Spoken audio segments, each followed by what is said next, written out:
तो राजस्थान रॉयल को हरैकी IPL final में प्रवेश करला सनराइजर्स हैदराबाद। तो राजस्थान रॉयल को 36 रन में हरैदेला सनराइजर्स हैदराबाद। तो क्वालिफायर 2 मैच रे मुहांमुही होते राजस्थान रॉयल और सनराइजर्स हैदराबाद। दर्शक बंधु मैंने SRH captain Pat Cummins play offer 4 दिन पूर्व कहीदे टीम आईपीएल फाइनल खेल बोली आया ही कर देखाइले। तो चेपक स्टेडियम खेल जाता हाई वोल्टेज मैच। तो Rajasthan royal captain Sanju Samson toss जीति बॉलिंग निष्पत्ति नेले।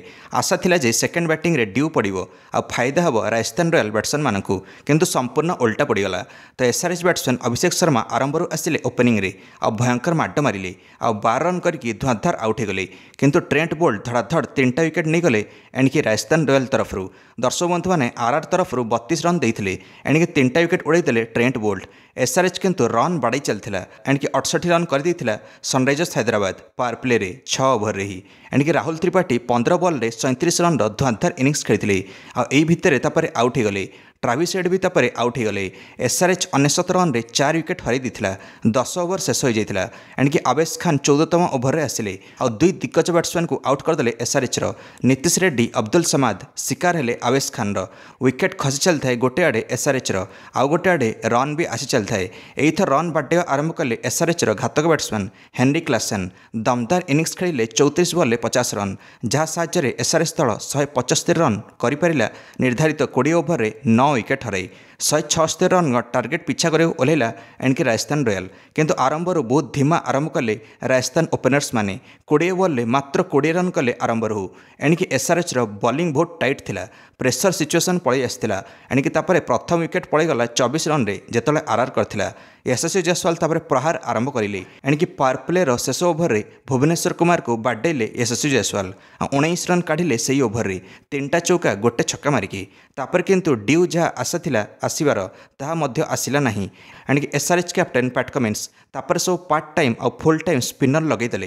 एणिकी दर्शक बंधु मैंने चेपकर टर्न फायदा उठाया आरंभ कले एणिकी एसआरएच रो स्पिनर्स माने। स्पिनर रे यशस्वी जायसवाल फसीगले 21 बॉल 42 रन करते यशस्वी जायसवाल। ये जदि खेली जाते आरआर जीति जाता किंतु से हठात आउट हो गले।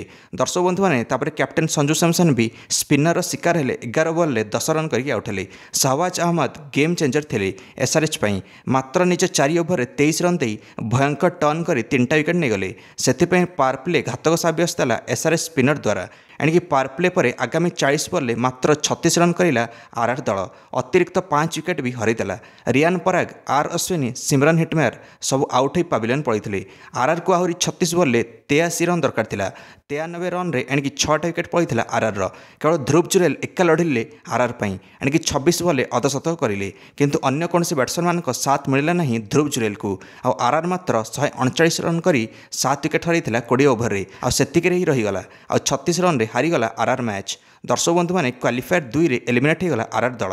Shahbaz Ahmed player of the match पाइले एसआरएच तरफ।